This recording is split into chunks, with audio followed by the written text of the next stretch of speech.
Itu, oke jam 9. Pertanyaan terakhir kalau ada, silakan. Dari Pak Wid, Mbak Susi, Bang Jim, Ayo, Jeffrey, Pak Andi, atau Bu Gina. Silakan dipertanyakan tentang nama ini. Sudah nggak ada pertanyaan ya? Apakah itu nama atau gelar atau sebutannya? Harusnya sudah jelas.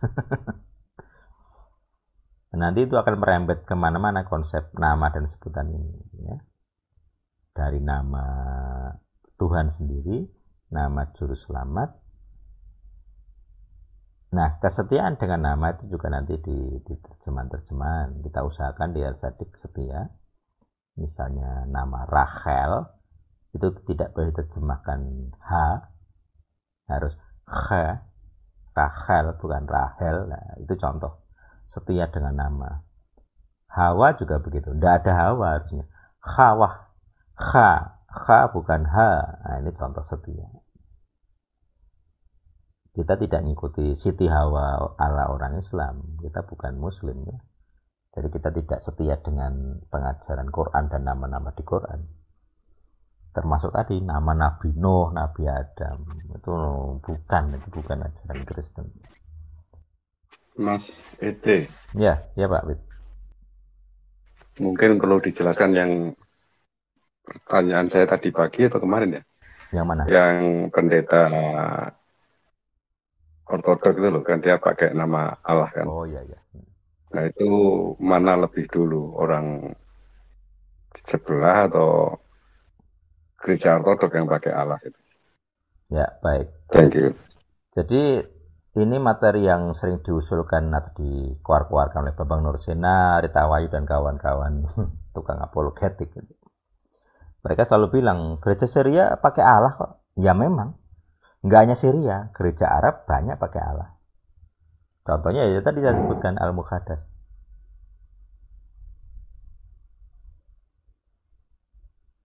Jadi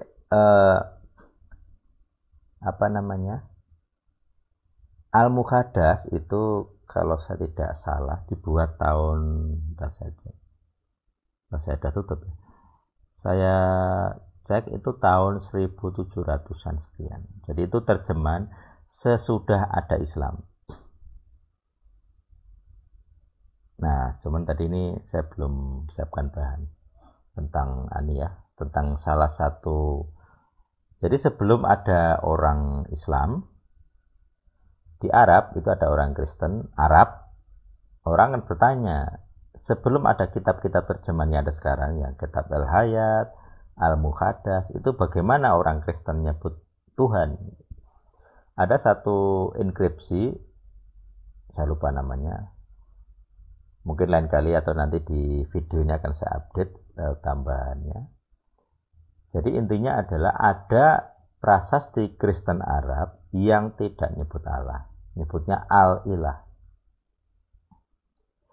Jadi orang Kristen Arab sebelum ada Islam menyebutnya Al-Ilah, ini prasasti ya. Jadi kita tidak mengacu ke Kristen sesudah ada Islam, karena itu akan bias. Karena orang-orang Kristen di negara Islam itu mau tidak mau ya harus hormat kepada negara khilafah kan begitu. Kalau mereka tidak menyebut Allah akan jadi masalah, sama seperti terjemahan KSI tadi. Kenapa itu misionaris Melaka harus nyebut Allah? Ya karena penerjemahnya Muslim, gitu ya. Tanda petik menghormati tradisi penerjemahan Muslim. Sama. Jadi sesudah ada Islam ada bias itu. Nah makanya saya hanya peduli dengan bukti-bukti sebelum ada Islam. Dan memang ada. Dan orang Arab sendiri ada yang anti Allah. Ada terjemahan Arab Bible ya, yang tidak mau nyebut Allah itu ada. Jadi aliran literal di Arab, Kristen Arab itu ada. Jadi mereka tidak mau pakai Al-Muqaddas, mereka pakai bikin sendiri gitu ya terjemahan. Tidak ada nyebut Allah tapi Al-Ilah. Ilah itu nyebutnya Elohim itu bukan Allah tapi Ilah. Nah, pada mulanya Ilah menciptakan langit bumi misalnya. Itu ada jejak-jejaknya. Itu berupa prasasti. Mereka menyebutnya Ilah, bukan Al-Ilah. Kenapa gereja sekarang Arab ya masih nyebut Allah seperti omongan Bambang Nursena? Ya mereka muncul sudah Islam. Sebelum Islam itu yang jadi pertanyaan. Termasuk dari bukan hanya Kristen sebenarnya, Yahudi. Bagaimana Yahudi Arab sebelum Islam menyebut nama Tuhan? Cilakanya kita nggak punya jejak-jejak itu. Sudah di bumi hangus sama orang-orang Muslim. Harusnya Arab Saudi itu isinya banyak Yahudi tuh. Sekarang siapa? Mati semua. Jejak-jejaknya hilang. Kitab Yahudi Arabnya hilang. Jadi memang ada kesulitan membuktikan penyebutan nama Tuhan di kalangan Yahudi Arab, tidak hanya Kristen Arab ya, Yahudi Arab di era sebelum ada Islam. Kita memang tidak punya materi yang banyak. Tetapi soal prasasti ada. Nanti saya update di video ini ya. Jadi ada prasasti yang nyebutnya ilah bukan Allah. Artinya orang Kristen Arab sebelum ada Islam banyak menggunakan kata ilah. Itu prasasti. Kitabnya nggak ada, nggak ketemu. Jadi kitab terjemahan Arab yang dipakai orang Arab Kristen pra-Islam itu saya belum nemu datanya. Nanti kalau teman-teman ketemu bisa sambil bantu. Tapi sekalipun demikian, termasuk nanti di Al-Muhaddas itu, kalaupun orang Kristen Arab menyebut Allah, yang tidak diajarkan ya saya tadi. Kenapa tidak diajarkan bahwa YHWH tidak ditulis Allah? Itu yang tidak pernah diajarkan. Termasuk ISCS-nya Bapak Nursena. Tidak pernah ngajarin bahwa YHWH diterjemahkan Arab. Kenapa nggak setia dengan Al-Muhaddas? Mau tulisannya begitu. Jadi ketika ada Arab, tidak pernah ada Allah. YHWH Elohim. Elohimnya tidak ditulis Allah, tapi ilahu. L-nya satu. Suruh Bambang menjelaskan itu. Itu adalah pengakuan bahwa dalam Kristen Arab modern sekarang ini, Elohim itu ilah aslinya, bukan Allah gitu. Jadi ketika orang Arab seharusnya setia dengan ilah, yaitu ada buktinya di terjemahan mereka sendiri. Elohim diterjemahkan ilah. Itu jadi nggak konsisten. Ada Elohim terjemahkan Allah, ada Elohim yang diterjemahkan ilah. Ya saya bilang tadi nggak konsisten ya kayak LAI.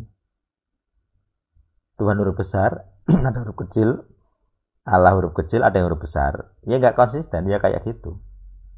Karena memang terjemahnya kontekstual bukan literal. Kalau literal ya harusnya konsisten. Elohim ya Elohim. Kalaupun diganti kata terjemahan ya konsisten gitu. Kenapa ada yang diterjemahkan Allah, ada yang ilah? Nggak konsisten, itu contoh terjemahan yang salah. Kalau Yahudi menerjemahkan Elohim sebagai Nobel bangsawan, masuk akal. Karena ada tafsirnya. Nggak mungkin Elohim yang roh ya, pemahamannya, bisa punya anak dengan manusia. Nggak masuk akal. Makanya itu bukan Tuhan, tapi manusia, bangsawan. Itu tafsir yang masuk akal. Tapi kalau tafsir Elohim Allah, tapi di sisi lain ada ilah, nggak masuk akal. Apa alasannya? Suruh Bambang menerjemahkan, menjelaskan. Makanya ketika dulu Ustadz Hari nantang saya debat, kamu tuh masih goblok. Gitu. Kamu merasa adiknya, muridnya Bambang Nursena dan merasa pinter gitu tentang debat. Tapi goblok gitu. Kalau pintar jelaskan, kenapa Al-Muhaddas nulis ilah, bukan Allah. Dan YHWH ditulis Arab, bukan Allah. Nah, kayak gitu. Harus tanggung jawab dengan doktrin. Kalau konsisten, ya jelaskan. Kalau nantang debat, pintar dulu baru nantang kan begitu. Ya kayak dulu, ya puji Tuhan ya saya sudah nyebut Yesua. Dulu Isa Al-Masih. Selama dia masih nyebut Isa Al-Masih, ya masih goblok. Al-Muhaddas tidak nyebut Isa Al-Masih. Nanti bisa saya bikin sesi tersendiri gitu ya, tentang nama itu. Termasuk nanti terjemahan dari Bang Jim, walaupun masih tanya, tapi sudah sering saya jelaskan. Nama yang asli itu Yesua atau Yesua. Kayaknya Bang Jim tidak rutin ngikut ya, jadi sebenarnya sudah saya jelaskan di banyak sesi terdahulu. Nanti Bang, nanti silahkan lihat di video saja, atau nanti di sesi-sesi mendatang saya jelaskan lagi. Jadi artinya kesetiaan dengan teks itu teruji, hitam putih.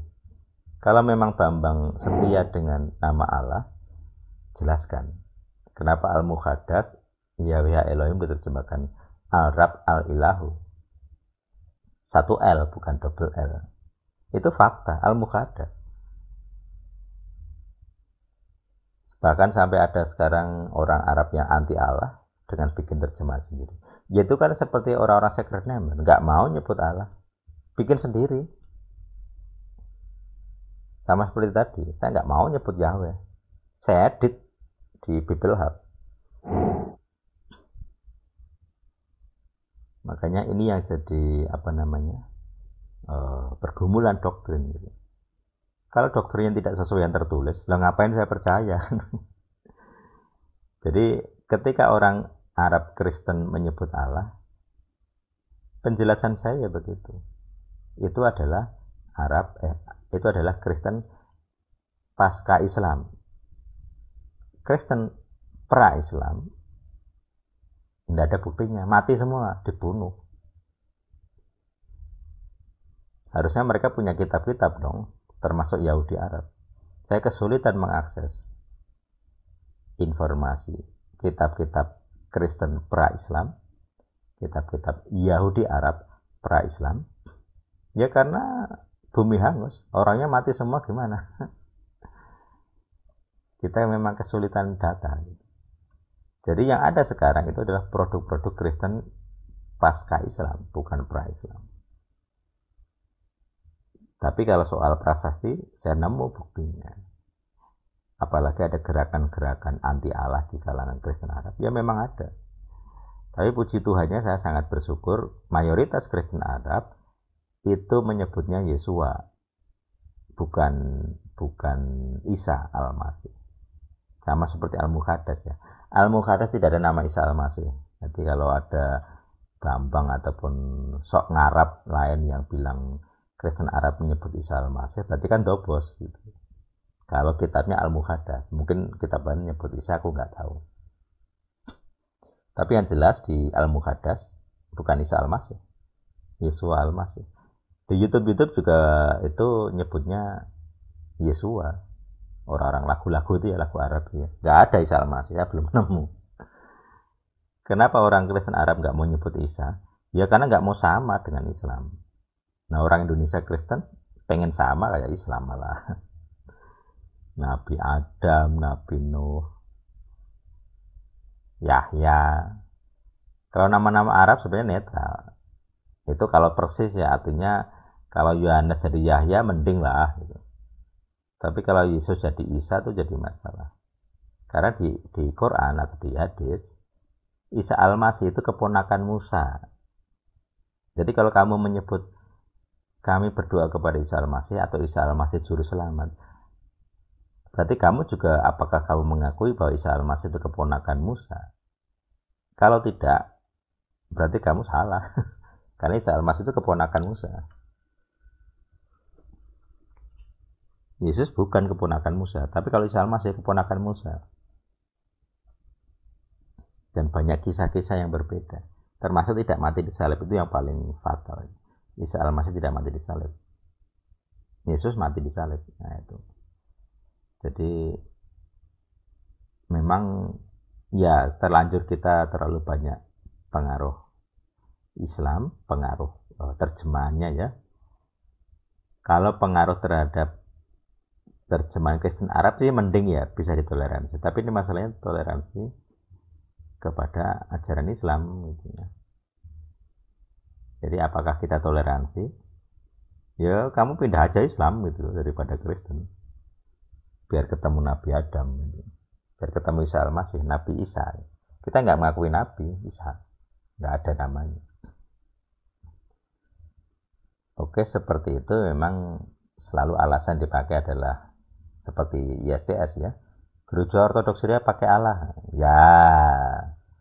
Tapi prasasti pra-Islamnya nggak kamu bahas, Bambang, kan begitu.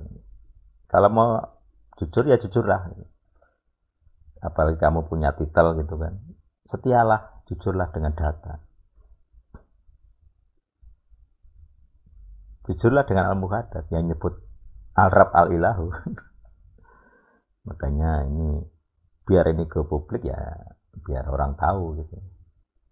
Artinya kita harus jujur dengan apa yang tertulis. Nah, tulisannya begitu kok. Makanya orang-orang Kristen, pendeta-pendeta GZB bilang Yesus ABC gitu ya. Tapi nggak ada ayatnya. Banyak orang bingung. Umur 12 sampai umur 30 kemana Yesus? Ya sing goblok ya kowe gitu ya. Di kalangan Yahudi sudah tahu umur 12 itu namanya bat miswah, anak perjanjian. Anak anak Torah ya. Miswah itu miswat perintah. Jadi anak-anak diajar perintah Torah.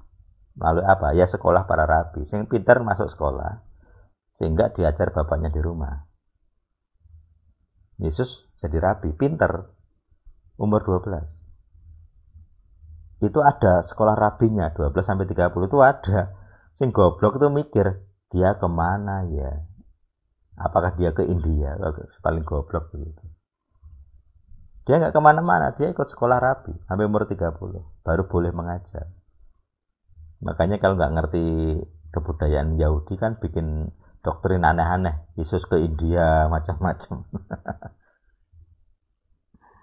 Nah, ini kita bukan orang-orang yang bisa dibodohi gitu ya. Belajar saja, ada kok datanya. Kita mengadopsi iman Yahudi, ya belajarlah ke agama Yahudi. Nggak semua agama Yahudi kita terima imannya ya, doktrinnya. Tapi kalau soal sejarah, ya harus diterima, mau itu kitabnya dia. Kita harus belajar bahasa mereka, bahasa Ibrani. Makanya semua alasan termasuk alasan ortodok ini yang tadi dipertanyakan, itu hanya ngeles saja. Coba aja Bambang, pengakuan tidak bahwa nama Tuhannya Yahudi Yehuwa, termasuk Rita Wahyu. Kalau nggak ngaku berarti berdosa kan begitu. Nggak setia dengan bahasa asli. Sama seperti pertanyaan dari topik hari ini. Allah itu nama atau sebutan? Suruh Bambang menjelaskan. Asik itu nanti. Kalau dia bilang nama, saya pengen tahu argumennya apa. Kalau itu sebutan, saya pengen tahu argumennya apa. Terus diuji. Coba jelaskan Al-Muqaddas kan begitu. Nanti kita tes, dia ngeles atau tidak. Sejauh ini dia tidak ada penjelasan itu. Berarti kan menyembunyikan. Kenapa nggak dijelaskan? Termasuk Rita Wahyu kan, yang sarapan pagi. Gitu. Jadi kita harus setia dengan bahasa asli. Kalau nggak setia ya ngapain gitu. Pindah agama saja kan, sama-sama nggak percaya.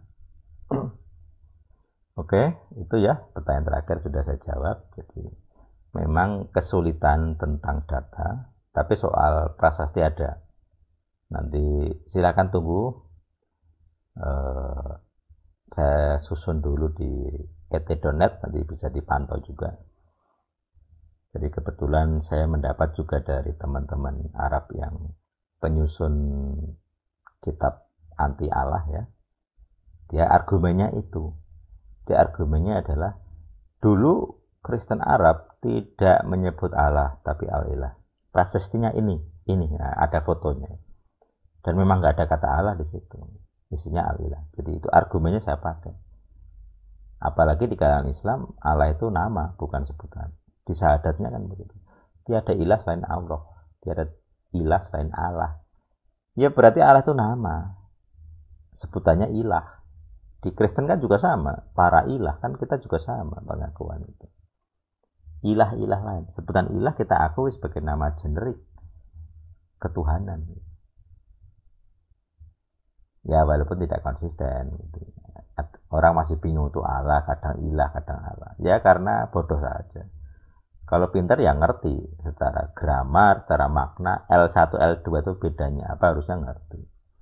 Kalau merasa bodoh ya, atau menolak ngerti, ya bukan salah bukan salahnya teks, salah manusianya.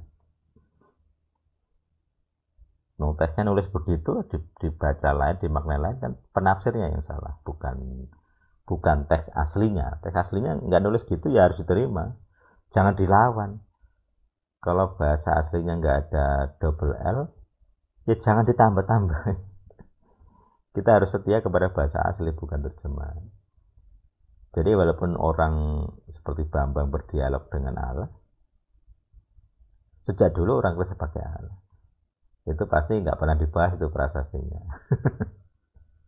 Diadu saja Bambang dengan pembuat kitab Kristen Arab yang anti Allah.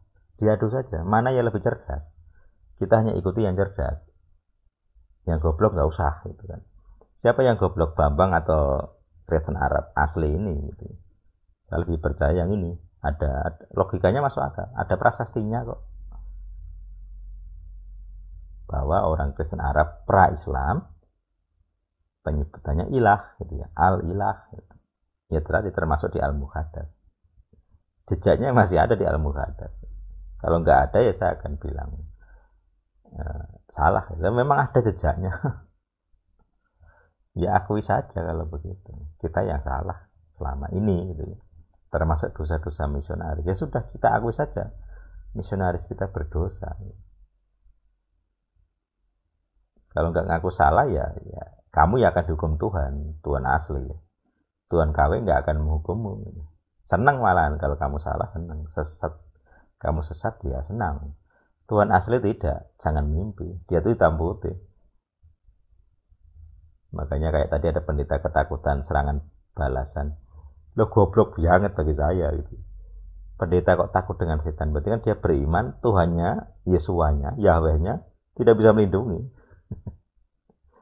Jadi kalah dengan setan loh, kalah dengan balasan setan. Berarti kan dia nggak beriman bahwa Yahweh dan Yesus itu nama di atas segala nama. Itu pendeta itu. Kalau bukan pendeta ya bisa dimaklumi, ini pendeta. Diminta usir setan tidak berani, tapi iya coba. Yang minta jemaatnya loh. Sudah sering seperti itu nggak berani mendoakan. Pulang-pulang sakit. Kalah power, kalah kuasa. Bagaimana Yesua dan Yahweh kalah kuasa dengan setan? Yang Tuhan itu siapa? Masa Tuhan kalah dengan setan? Kan nggak masuk akal.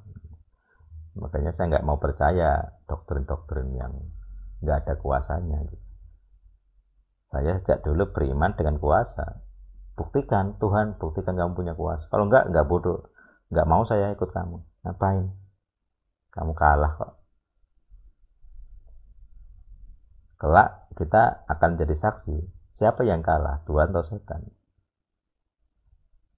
Nanti kalau kita sudah terlanjur berpihak kepada setan sebagai Tuhan, wah saya yakin nih setannya adalah Tuhan. Yesua saja kalah kok. Tidak berani Yesua dengan sandatnya setan kalah dia. Saya nyembah setan saja kan. Ternyata kita yang salah. Bukannya Yesua nggak punya kuasa, kamunya yang berdosa sampai ketakutan.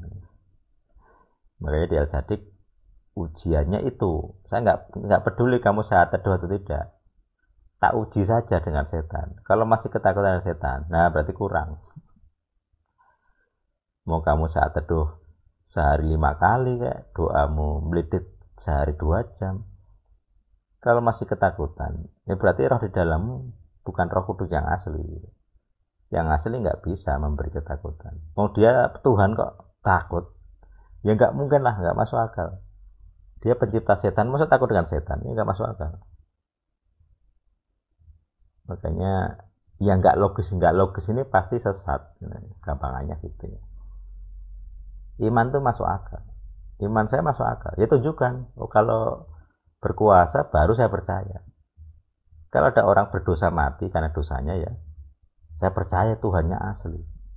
Gerejanya nggak boleh kotor. Yang berdosa mati, kan gitu. Di Alkitab kan gitu. Makanya pembuktian kuasa ini adalah pelengkap dari doktrin. Kalau doktrinnya palsu, nggak ada ini. Oke, begitu. Materinya silakan direnungkan. Silakan pantau terus videonya Dia Sadik